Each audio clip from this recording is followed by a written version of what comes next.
The President of the United States. سروک امریکا دونالد ترامپ جبنگه کی لشکری لولایت ورجینیا پیگریا خو به شرک دیار که کوجبر اینها گوتبو به درستی شرکی به مفایه. آرمان جاوی اوی گوت ریگریه لپیدابونا حوانگهم پاراستی بو تروریستان او انگفان لامریکا دکن و هر وصابو پشتراز کرنه که دست تروریستان نگهته چکه ناوو کی. ام بحث هجمار سربازان یا نقشا چالاکین لشکری ناکین. روشا لسر اردی و دم شری دی استراتژی ما بره بد. نابید جناها پیدا دشمنین امریکا نقشین ما بزانن. ام نابجین ام دی کنگی هرش بکین. لی ام دی هرشا بکین. هر وسا سروک ترامپ هوشداری دا پاکستانه.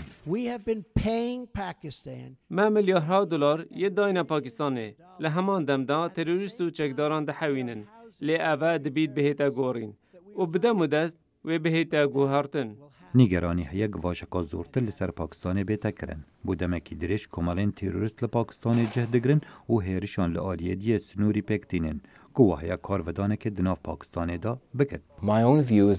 به بوچنا من تایبت اگر تو گواشک زور لسر پاکستان دینی و باندوره که خرابتر به حواندن زورتر وان کمالان پیدا بکه.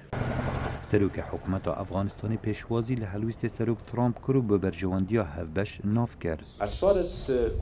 دراگهاندن استراتژی امریکا ده گو پیامه که هرمی بخواره دیگره. ده همان دمده پیامه که با افغانستانه.